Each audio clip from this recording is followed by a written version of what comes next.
Come on, what's good, people? Dano. Yes, you know what it is. It is the Wednesday night dose of the news you know you can trust. Come on. Oh, wait, do you know what? Man's feeling a lot better now. Like, still a little bit wobbly, but seems the vaccine side effects are wearing off. And man's ready. Man's got the news. We got a guest today. We have got a special guest. We have got Josh Hamilton, the author of the upcoming book, To the Moon. I think that's right. I've like totally lost my notes. So, but anyway, he's going to tell us what the book's called. It's all about, you remember last year or earlier this year, yeah, when some kids in their mum's like spare bedroom decided to take on Wall Street, yeah? He's writing a book about that. And they basically, like, in my opinion, they won in it. They taught their man a lesson, you get me? So he's writing a book about that. We're going to learn a little bit more about that, what he gets up to. My man, Josh Hamilton, Dunno. I had a lovely chat with him earlier, yeah? He's a guy, trust me. So I am excited for that coming up later on in today's show. Now, just a quick reminder that our friends at Real Media have their documentary on the great people at Palestine Action. It's airing tomorrow, I think at 6 or 7 p.m. So head on over to the Real Media Twitter, or even my Twitter, or even the Bywire News Twitter, and you'll see a link there. Also, the Real Media Facebook page will have it. There's a link there where you can sign up to get access to the live premiere of the documentary. Listen, if you haven't heard already, these guys are sick, right? Palestine Action, these guys, they're like, look, we've done the petitions, we've done the lobbying trying to talk to MPs, we've done the trying to send letters and all them thing there, we've done the protests, now we're taking action. We are taking action, and they're shutting down the companies. You know, these are everyday people. People, you know, you might be going to school with, dropping off your kids at school with them. You know what I mean? Their kids might be at the school. You might be in the doctor's surgery with them. These are everyday people that are seeing the atrocities that are going on in Palestine. Bun the word conflict, man. It's not a conflict. It's a war on Palestine, yeah. And they're fighting for the freedom of the Palestinian people. Big up them man there, yeah? Them man, them gal there, you get me? Real talk, I love them. So head on over, sign up, watch the documentary, show them some support. Also, on Palestine Action, these guys are blowing up right now. The Canary have done a little thing. A guy called Pablo's got a new video out there. We're going to see if we can air it on the show one night or something, see if we can work something out. But if you head on over to the Canary socials or their website, you'll definitely find the link to the video there. It's a brilliant piece of work, man. I had a little watch, you get me? Ooh, come on. Anyway, also, before we get into the news, you know what time it is. Hit the like button, hit the share button, show me some love, people. Come on, let everyone know. If you're on Twitter, hit retweet. And if you ain't on YouTube, head on over and hit subscribe, my people. Get me them numbers up in it. Every time you hit subscribe, I get a little feeling of love in my heart. You see, man's going soft out here with his vaccine. Don't watch that. Trust me. My mobile signal's sick though, bruv. Trust me.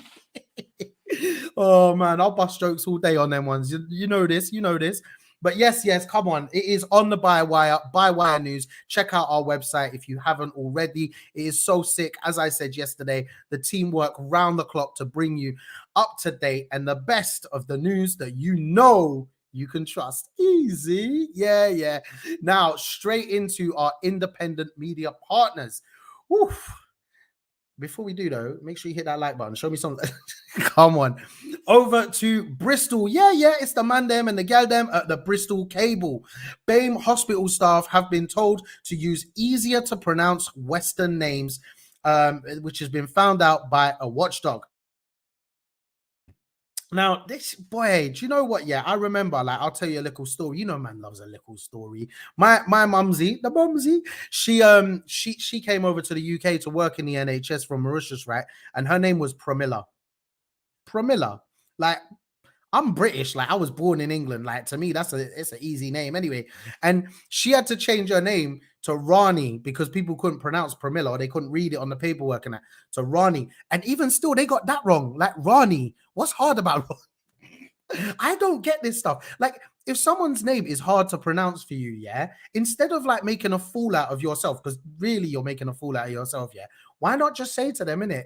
how do I pronounce your name correctly, please? Because I don't want to make a fool out of myself and offend you. What is so hard about that? Like we English are some of the most polite people. Like, sorry, I could walk into you and I'd go, oh, sorry, you know what I mean? Or you'd walk into me, I mean, sorry. Why don't we? Anyway, let's get onto the story, right? So Adam Postans has been looking into the watchdog findings, and a hospital manager has told Black and Asian minority ethnic staff to go by Western names. So, like, Pramila, oh, can you call yourself Sarah? No. What are you chatting about? But this is a serious thing, though, because this really makes people feel excluded. It makes them not feel safe. It makes them feel not welcome in their own workplace, in their own communities, in their own environments. It's not nice. It's not okay. And I am so glad that the Care Quality Commission has looked into it. That's the watchdog that have been looking into this thing. And the hospital is the University Hospital of Bristol and Western NHS Trust. They don't make them names easy. Why don't they make them names easy? The University Hospital. Anyway, so them lot there, they've had an investigation and they've said it's not acceptable. The fact that they've tried to say that there's no senior management instruction, it's the lower management, and this is what they always do in workplaces. They're like, oh, it was the team leaders, oh no, it was like the manager comes up to you and they're like, oh, seniors have told us you've got to do this, and then when you raise it with the big man them are like, nah, it wasn't us, it was them. They're like school kids, bruv. Swear down, just bun managers, abolish managers, yeah, just get rid of the lot of them and get worker run businesses everywhere. Anyway, so they've looked into it and they've found that there's a lot of problems in the hospital at the moment. I think, it's amazing that these hospitals can get away with this stuff. This senior management can get away with this stuff. And then at the end of it, they're like, oh, we didn't know about that. Oh, we've got a plan for that. But like, hold on a minute, bro. You're the one who's meant to be in charge of things. How do you not know what's going on? Now, the guy from the CQC, Mr. Woolley, found out when he found out about it and looked into it, he said, we were concerned to hear from staff that they have been told by line managers to adopt a Western work name, as the pronouncing of their name was too difficult. This is not acceptable. Individuals can only truly thrive in a work environment where they feel safe as themselves and belong, rather than having to fit in. Now, I thought that was really, really important that he said that, and I'm glad that that has actually been said by someone so senior. But the question that comes to me is, how many times do we have to get people to say it? And how many times does it have to be someone really senior up in the organization? The report also looked into some other findings in the hospital where there were other microaggressive behaviors, and looked into the kind of processes and steps that are going to be taken or that need to be taken by the management to make sure that they resolve these issues and they don't occur again. Also, there's environmental issues in regards to leaks and buckets in hallways and really unsafe practices going on in the hospital, which if you check out the article in the Bristol Cable, you will see a lot more about it. It's a good piece. As always, Bristol Cable have not left anything uncovered in that. Now, moving on over to Byline Times. Yeah, Dano. We love the Byline Times. These lot always keeping us informed. The government is still in thrall to fossil fuel lobbyists. Like, true say, I could have told you, man, this one long time ago. Like, but do you know what? This piece, like, I love it, right? So Thomas Perrett has written this article, and I think it's fantastic. After the other day, we had what's her face Stratton, the Prime Minister's spokeswoman for the upcoming COP26 conference. Now, in case you guys don't know, quick reminder. COP26 is this thing where all these world leaders come together and they all fly in on big jets and they damage the environment traveling into one location when they could just do it by Zoom. Like, it's also easier to mute the annoying ones, but what do I know? I don't run a country. But yeah, they all come together. They use up loads of fossil fuels to get there and travel around, and they have loads of meetings to talk about how they're going to save the world, what they're going to do to protect the environment. And basically, they just go back on it. Like COP 23 or something, or COP 21 in Paris, they all signed up to the Paris Accord, which is like an agreement on, you know, climate change and what these countries are going to do. But then, just like last year or something, or the year before, Trump was like, "Nah, I don't like that one," so he dusted it in it. He just said, "Nah, I don't want to do that." Like, what's the point if the next prime minister, next president of your country can just dust the thing? Like, do you know what I mean? Like, that's not helping, bruv. Anyway, so what this article is talking about with COP26 is about where the British government is up to, where the UK government is up to, and how they aren't actually making any change. Now, we mentioned on this show recently that the board that look over the Arabic oil production have agreed that they want 400,000 more barrels of oil being produced a day by next September. A lot of that oil, you know, it comes to the US, it comes to the UK, and when I say it comes to the UK, it's bought by the UK and then sold on. And there's, you know, there's arms trades in between all of this as well. So guns are involved, and also there's all of this, what they call the economy. Now, you lot might have heard me say it before about the economy is just a fake thing made up to make you keep working. Because at the end of the day, if we stop working and we just start helping ourselves, you know, we start helping our own communities, we're fine. It's the people at the top that don't work, the ones who live off of our hard work, that lose their money. Now, one of those groups is the holiday industry. A lot of the big holiday companies who have been lobbying government ministers and talking about their issues and the kind of subsidies they want from the government so that they can go green. So we all know, like, the world is on fire right now. A couple of weeks ago, the sea was on fire. The rainforests were on fire not long ago. Greece and Turkey are on fire right now. We saw California was on fire. How much is on fire, bruv? How much needs to be on fire before these companies start saying, yeah, we need to fix things? Now, there are countries in the world that are using renewable energy, and they've got more energy than they need to keep running. They're overproducing renewable energy. Yet these big companies, like, you know, they're like, oh, I don't know if we can do it with a little bit of extra money from the government. Yet you see in the newspapers every day, they're having a go at people who literally have no money for asking for an extra £20 on their universal credit. Are you dumb? Are you dumb? Blood. Real talk, man. But going into this more and more, you know, there's a couple of politicians that have had a few bits to say. The conference will be in Glasgow in November, so make sure you look out for that. Don't forget, we've had the guys from the COP26 coalition on. If you want to get involved in the protests, the action, and all of that, then definitely check out their website. Just type in COP26 coalition online, find out how you can get involved in that action. Also, there's going to be a lot of work in regards to what happens next, because it's all good and well turning up there and protesting at all these world leaders that are doing absolute jack all about the situation that they're actually turning up to talk about. But also there's the next steps on what we can do after that. So we're going to be talking about that more later on in the year when it gets closer to November. But what the government is doing is, like, they're talking about climate change and what they're going to do. Boris sometimes bumbles like, oh, we've got some wind turbines coming just up here in Scunthorpe. And it's like, that's good and everything. While at the same time, representatives from oil and gas corporations, including ExxonMobil, BP, Shell, and Chevron, met with the UK's trade minister. At the time, it was Connor Burns, at a private dinner in Texas. Like, bruv, why is man going to Texas to meet man about UK things, about saving the environment? Like, I just don't get it, bruv. Like, I'm out here riding my bicycle and that, trying to save the environment, and government man them are flying jets out to Texas, bruv. Anyway, they went out there and they had some whole conversation about what they want to do. And the energy giants said that they need support from governments like ours so that they can be seen as a vital part of the solution to future energy provision. There needs to be a greater recognition of the role of gas in transition.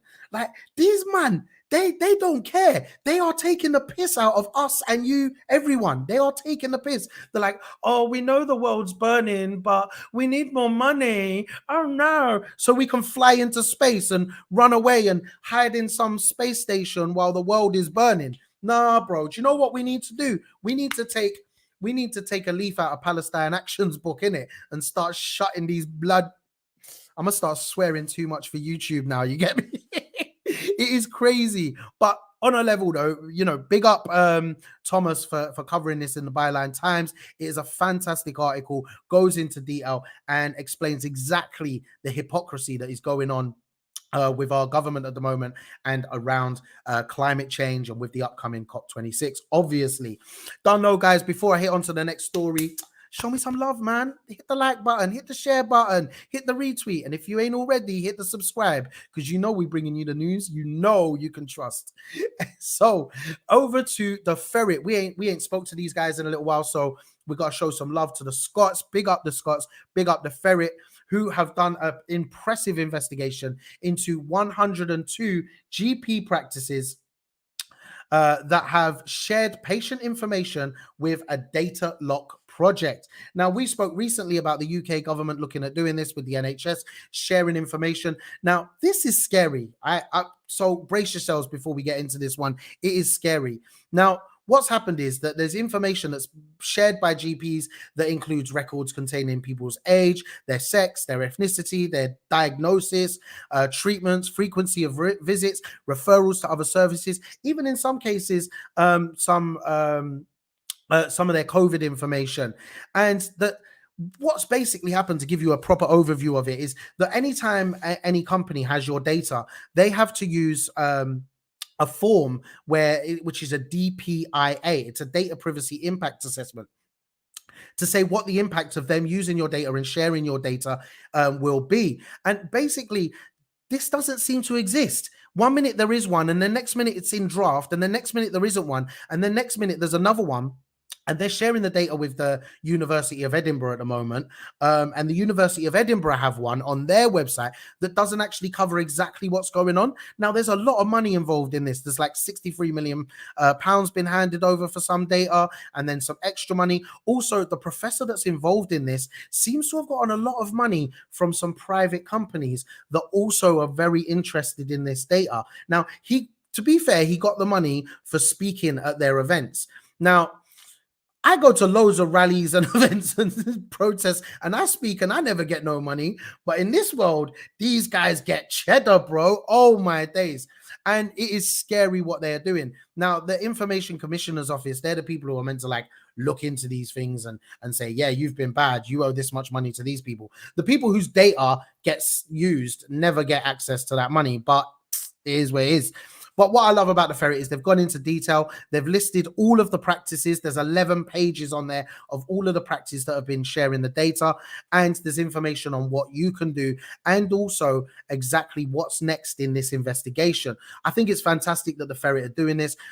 Big up them, man, there, and the gal them, because I got a lot of respect for you. That our data is so important. There's our roundup of today's independent media news. Listen, guys, I'm going to bring in my man here, my man, Josh Hamilton. What is good, brother? How are you doing? How is life wherever in the world you are? You're in Maidstone, right? Yeah, that's where I'm at right now. It's things are pretty good, man. I just got back from Camp Festival, so I had a fun weekend. Easy. Nice. Very good. Very good. So you are going to take us to the moon, right? You're the new Jeff Bezos. I don't know if I'm taking you to the moon. I'm just writing about it.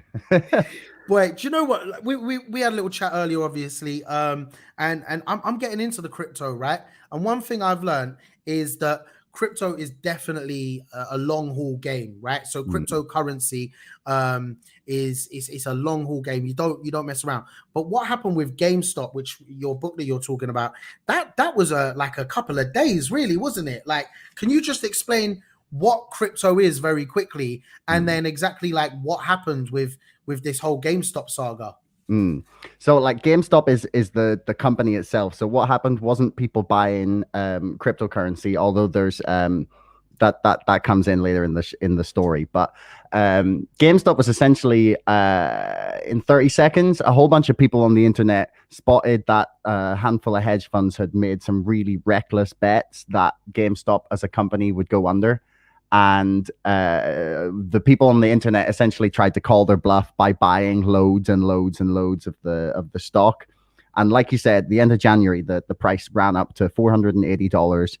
And then a whole bunch of trading platforms like Robinhood, like lots of apps that let you trade, they stopped trading on it. And that was like the real start of the story for me. I know there's a couple of like mainstream journalists writing about what happened just in that little window in January, but my book is actually about everything that's happened since, right? So since that happened, everyone sort of decided, or in the mainstream at least anyway, that it was over. Like this story was done. And since then, the community online of people following this story has been like educating each other about how the financial system works, uncovering like ridiculous amounts of fraud.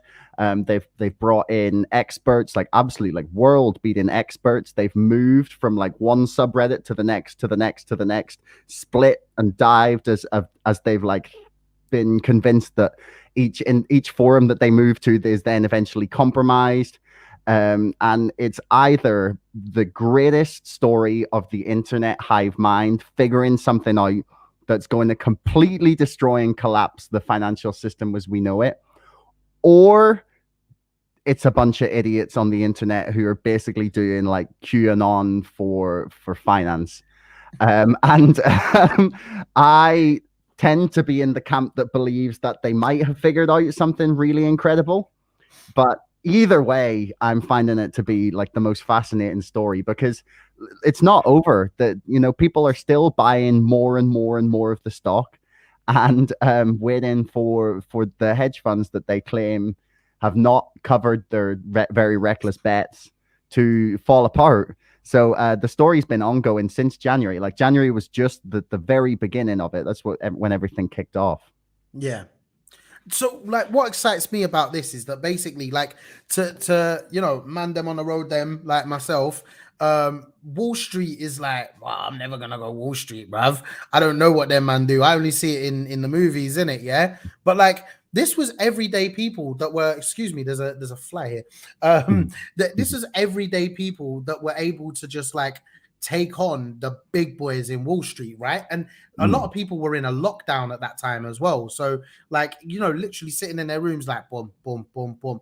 And that's what excites me about it. So but I thought it was all over because I thought the stocks had hit the top. So what's going on right now? Like, can I get involved in this? Can I make some money? Or you know, I'm not trying to get financial advice out here. Yeah, I am not telling anyone to buy it. That's like I got involved because I thought it was a compelling thing, and have held on to what I've got and added a little bit because I believe what the people are saying. I've read enough of it. I've spoken to quite a few different like experts, like some like absolute world leading people on this, and I think that the people on Reddit have got it broadly right, and we're just sort of waiting to see if the hedge funds will blow up. So the price since that big run up in January has been sort of like bouncing up and down.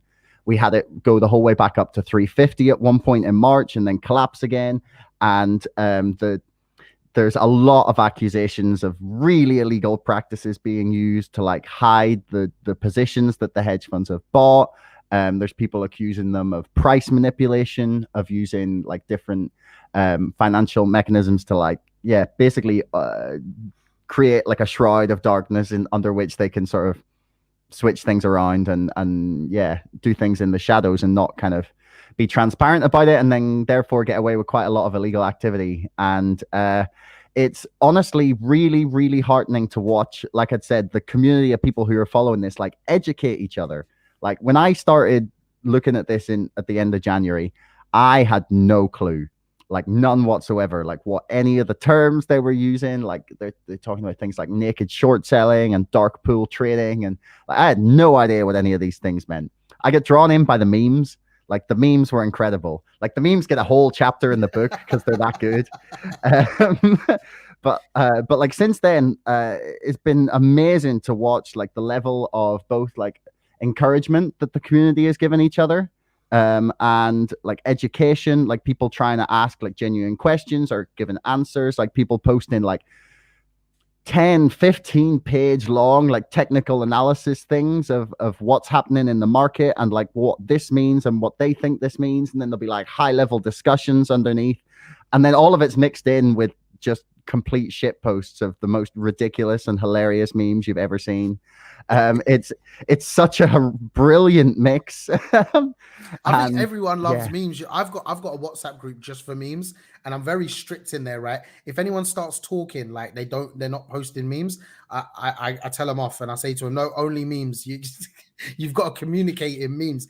But like this is the other thing as well. Could you imagine, these guys in suits in Wall Street, walking around, basically they probably don't even know what memes are. They're probably the type of people that go, what's a meme? I don't know what's a meme. And like they just have no idea exactly what is going on around them. So obviously all of this is going on. You've got this, they're betting against the company, the people. I like to call them the people. They took them on, as they call the what? themselves, the apes. Is that what they call themselves? The apes? Yeah, the GameStop apes. Yeah, it's I like like because that. I like that. yeah. Like there's quite a lot of Harambe memes in there as well. Right. Okay. Yeah. Of course there is. It's Reddit. So the apes have taken them on. Now you're following the story after that. Exactly what when it comes to writing a book about this kind of stuff. Where does it end? Where does it stop? When do you say to yourself, on the moon, a book hopefully. is written? Is it? Are they still taking GameStop to the moon then, or is it moved on to something else? No, it's still GameStop. Like there's like one or two other companies where people are like, yeah, to the moon. But to me, the GameStop one is the big one because so people talked about American movie company, I think it's called AMC anyway. And it was also like the victim of a lot of these kind of bets, but the company wasn't in the same like strong position as GameStop. Like I still think that cinemas are not doing great and it's not that promising, whereas GameStop has got like they've now got $1.7 billion in cash to spend. Wow. Yeah, right. And they've just started over the past 6 months like using all this publicity. They've got like this new new chairman of the board, Ryan Cohen, who ran like Amazon delivery for like pet toys, and they've got loads of like Amazon executives and ex Google people, and they're like starting to roll out and expand into the like crypto NFT world. They're hiring like hundreds and hundreds and hundreds of people, and all of the hedge funds are betting that the company's going to go under, and there's almost no chance of that at all at this point. And wow. So that's why the GameStop is the focus for me. It's such an incredible story because I didn't believe that it was quite true until the community started getting in like real experts. Like they had this woman called Dr. Suzanne Trimbath on, and she wrote a book about this thing called naked short selling. So it's basically just it's a very fraudulent way of selling shares that don't exist, basically. And they had her on to do like a 1.5 hour Ask Me Anything on Reddit. Like that's the first time that anything like that has ever happened. And all of a sudden I was like, hang on, this is getting like pretty real. And then since then, there's been like a community of people on Twitter that have started getting involved in this. And then most recently, there's a whole bunch of people on LinkedIn, like proper like financial professionals have been posting about this. Like it's slowly spreading and it hasn't stopped. And even though the mainstream kind of is constantly ignoring it, like I have an entire like bookmarked list of at least 30 or 40 articles where it's like GameStop is over, forget GameStop, and it's amazing to watch like the mainstream narrative just try and tell people that it's over, or it's don't be like. Someone pointed out, because there was a whole bunch of articles around this vein about cryptocurrency as well. It's like, oh, don't get involved in cryptocurrency. It's dangerous. You could lose all your money. And it's like, when have these people ever cared about us losing money? like as if suddenly they're like these wonderful saviors of ours, is to save us from ourselves. Like, when did these people ever care? It's true, it's true. Like you see the same, like I mentioned obviously before about crypto and that, like at the moment there's a lot of stuff in the Financial Times and everything trying to say all the apps that a lot of us use on crypto, they're trying to say, oh, they're not this, and like even my own bank have stopped they won't let me use that app. They won't let me transfer any money now, so I have to go about it a different way. And it's amazing when you see them, when you see the big dogs telling you not to do something, it makes you want to do it more. But with, to the moon, what does the moon look like? When will we get to the moon? When will you say we're on the moon now? Or when will the apes be happy and they'll go, we're on the moon, motherfuckers? Well, there's been a website called GME Floor that has been tracking what is the moon, like what's, when is the sell point. So in January and February, it was like $1,000. Then it became $100,000 is not a meme. So now it's at 40 million.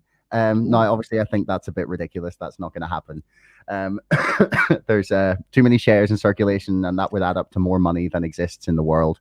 Wow. But theoretically, there isn't like a cap on how high it can go because of now. Again, this is like there's the problem with this story is as well is like I can talk to some people who know a lot about it, and I can say, well, they've explained to me how this works. They have said this is theoretically how things should work, and then but you don't know if that's going to work in practice. So how it's been explained to me, at least, is that eventually the hedge funds are going to get margin called, which means they have to post collateral because their like positions they've taken out have become too risky, or they will be liquidated by the clearinghouse. So the clearinghouse will just step in and be like, well, the amount we need you to pay is bigger than the amount of money you hold on your books, and therefore, you're in liquidation. And they'll come in, and then their computer will start to like close all of the short positions that the Redditors have bet against,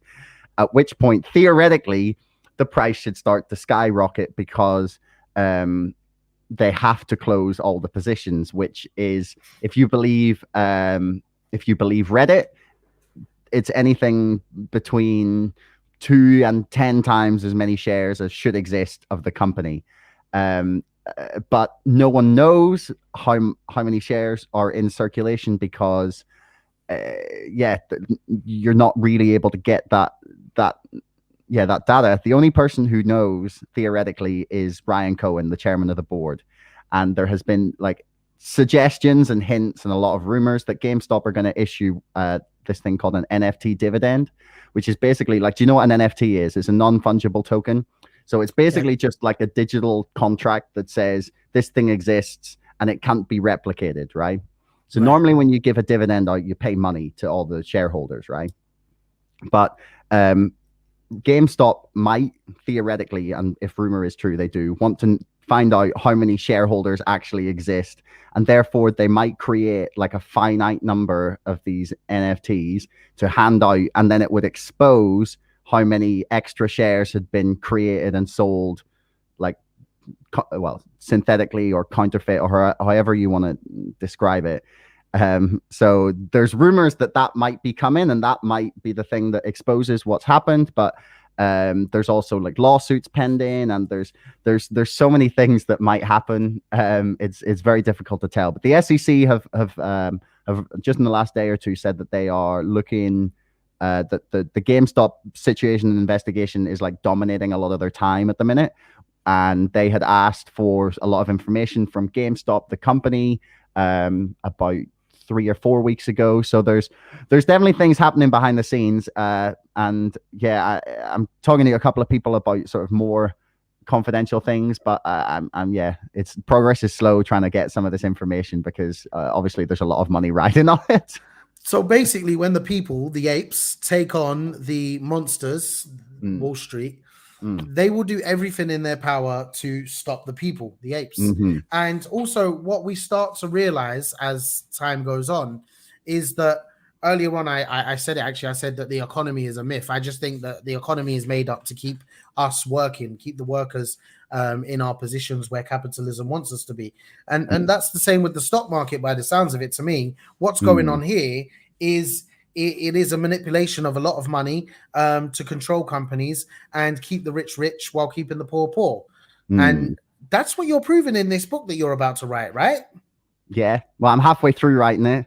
Yeah. And if people want to like help me publish it and pre-order it, you can go to wenmoon.com. That's wen-moon.com. Check out, I've got like the story of why I wrote the book, the background to like how I came to it, and some interviews I've done regarding it. They're all there. And the crowdfunding campaign, you'll find it all at wenmoon.com, or you can follow me on Twitter as well. I'm sure Dan has the link in the description, or whatever for people. It's in the comments. I've banged it in there twice while you've been speaking.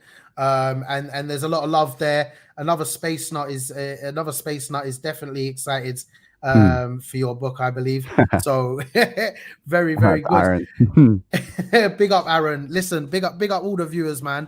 Look, I'm really, really excited about the book. I'm excited to see where things go. Like, obviously, if you want to come back on the show when the book's written, or if there's anything interesting going on, you want to come and give us an update on, you understand the stock market a lot better than I do. So if there's some financial news you might want to cover with us, it'll be much appreciated. But yeah, thank you so much for taking the time out to come and speak to us today.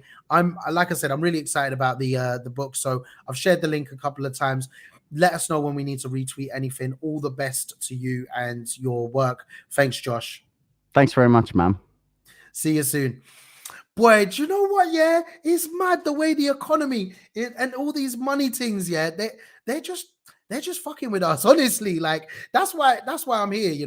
I'm here to try and find out what's going on, get people who understand it to explain it, and then we put it out there for you guys so you can make your own decisions. That's why we say this is the news you can trust. And if you've loved the show, if you've trusted me today and you're going to trust me tomorrow at 9 p.m. at the same place, the same time, you know what it is. Hit the like button, hit the share, subscribe, follow. Listen, people, big up all of you for tuning in. My name is Dan Lewis. This is On the Bywire. Peace, love, and solidarity.